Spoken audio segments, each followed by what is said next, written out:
I'm an illustration artist, so I have two separate businesses, Loveliest Little Things, which is solely commission based. People send in orders of pets, weddings, families, monograms for nurseries, sort of anything goes over there. It's been running now for 7 years and has just always kept me busy, which is so cool. Danielle illustration, which is the newer one, it's 1.5 years old, would be my independent work, and sort of feels like I'm getting back to the side of things where it's not work, like I'm really enjoying it, and it's like I try to work in a different room, voila. And once that work's done, then we sort of get additional prints made of it. We've got a couple of local stockists, a couple of galleries, and it's all looking good so far, so good.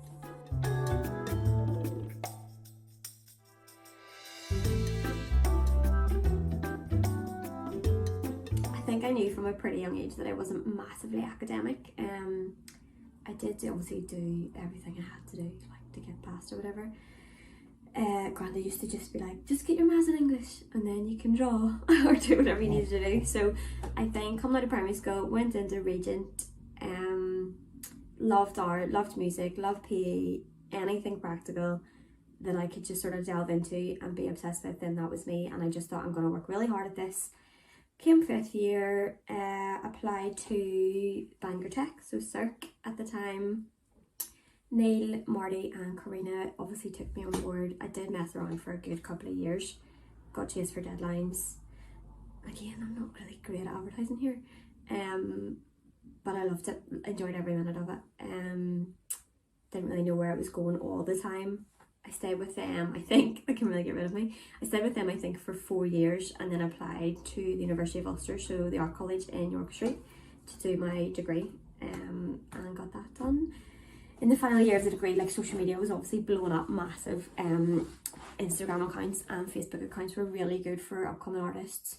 A whole new platform for people to share their work, really easy to be seen. So that's what I done. I made a Facebook page. First of all, just started off all local commissions, like family and friends sort of spread the word. Little doodles, I called them, and they just really took off. And because obviously the magic of social media, orders were coming in then from all around the world. So New Zealand, Canada, Australia, all over America, all over the UK, Spain, Portugal. Like, there's not many places now that we haven't posted to, which is mind-blowing, like, because of social media. Yeah, there we are.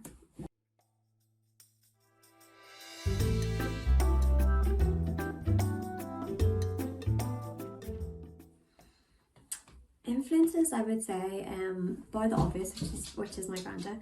Sorry, that's my dog. Who encouraged creativity from day one. Like, knew that's what I love. Knew that's what we were good at. Both my sister and I. Sorry. Had a strong from morning to night. Loved us writing poetry. Wrote a lot of poetry himself. And wrote a lot of songs. Not like he wasn't a songwriter like Bob Dylan. He just wrote in-house songs, so like music that we will ever know, probably for the best. Other than that, I had a primary school teacher in P5 in Abbey Primary School in Arts who probably isn't even aware, which is a really magical thought, that a lot of teachers probably have this effect on students and they're not sure that it ever happened. But I just feel like she just really nourished whatever I had. That sounds really, but I hope that comes across right. So I remember it clear as day, like what age are you in P5? And we were studying the Egyptians and doing like the really cool hieroglyphics and like putting tea stains on the little bookmarks and stuff. And I just remember at that time really loving it, like making all this stuff to take home for everybody. And she probably like caught wind that I was like half decent at it or whatever. Yeah, and I just remember just really encouraging it, being so cool. And then I think when I done one of my very first craft fairs, she came to see me. She had seen it on Facebook, and she came to see me. She's the best. So Mrs. Thompson in P5 at primary school, and my granda, and loads of others obviously, but they're the two like pretty cool that stick with me all the time.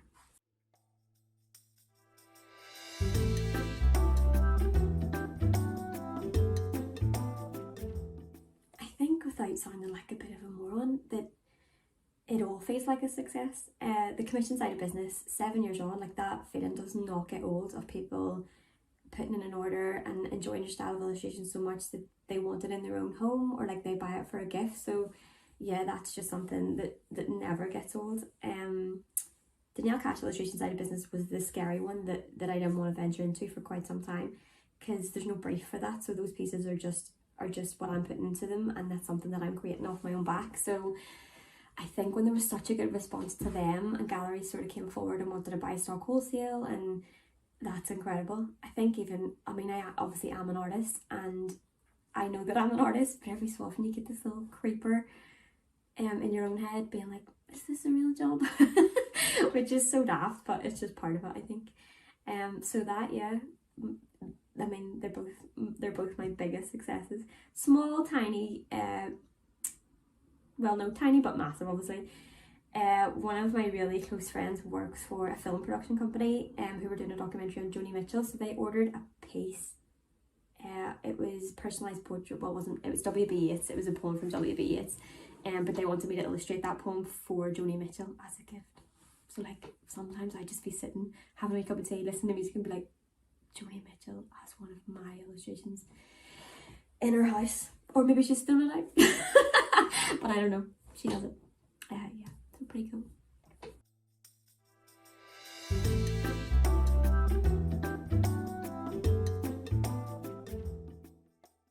A lot of mishaps early on, and just in the commission side of business, basically my attention span's not phenomenal,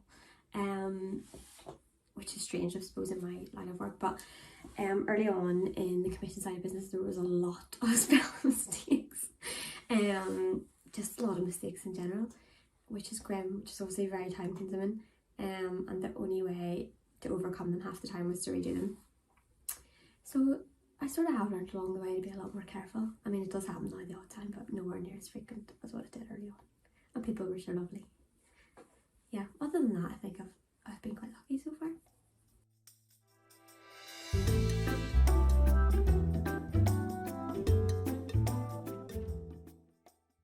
Key pieces of advice. I'm actually going to bullet point these in my hand so that I don't forget.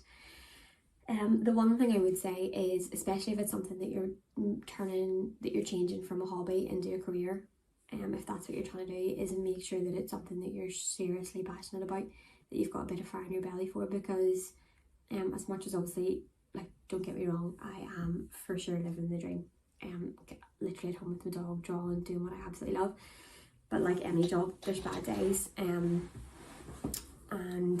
it gets a bit rough, and I just feel like if it's something that you're not really fussed about, those bad days would be so much harder to get through, especially if it's something you've built from the ground up. It's hard sometimes not to, because it's your business, to take it so personal if things don't maybe go the way you want it, whereas if you've got a bit of fire in your belly for it, you'll always get back at it, and you'll always need to make it happen because it's yours. Second to that, I just want to actually touch on social media. Obviously social media for young folk at the minute can really not be great, but it's also astronomical in building businesses. I wouldn't be where I am today obviously without social media. Wouldn't have posted all over the world, commissions wouldn't have been seen, work wouldn't have been seen.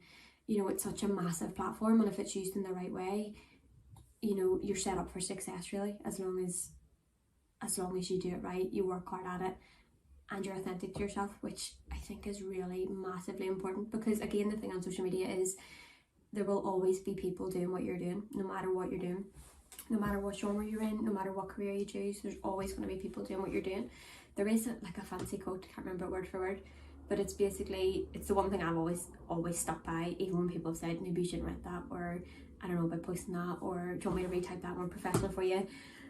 Like, I've never taken their advice, because my social media platform, as much as it is a business platform, is mine, and it's me, and I'm a self-employed artist and a bit of a one-man band. So if it's not me, I don't know how it would work.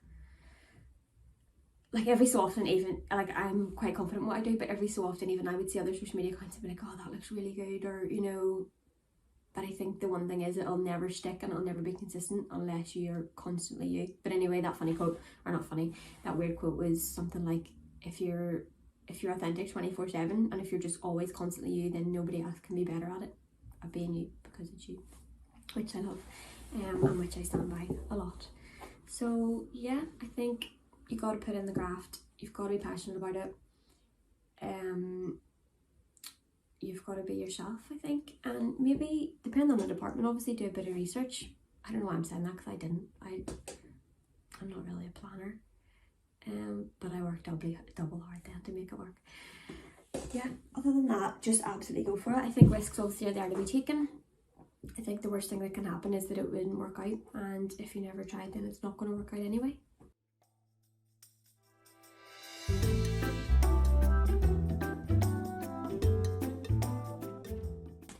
The one thing that I absolutely wasn't aware of was how many roles would be in the job of owning a business. When I started this out, I generally just thought I would be home all day drawing, no other real roles to do, and that would be it, because is that not what artists do? But when it is your business, there is maybe 10 to 12 roles within it each day. Most of my days start off clearing admin, so daily I think our page would maybe get between 17 and 25 messages every single day that obviously need responses, and then when you respond, they respond. So massive admin role, which at the minute I still do myself. Probably eventually down the line I will get an admin assistant, but because there's so much conversion in the commissions and so much back and forth, like I like to be in control of that. I know how it's being done, I know exactly what I'm doing, but maybe eventually we'll change that up, I'm not sure. So yeah, I just think if I could go back and reflect on it, I would maybe prep myself, because my massive downfall in life, it sort of fits in perfectly anyway, because I am just not a planner. I have zero structure to do with anything, is time management. Awful at it, horrendous. So 7 years on, I'm still working hard at it. I don't know if I'll ever get better. I don't know if people are just naturally wicked stuff or not. But yeah, working on it. So there's a couple of things I think I maybe like would have read into or would have done courses on, or been better prepped for. But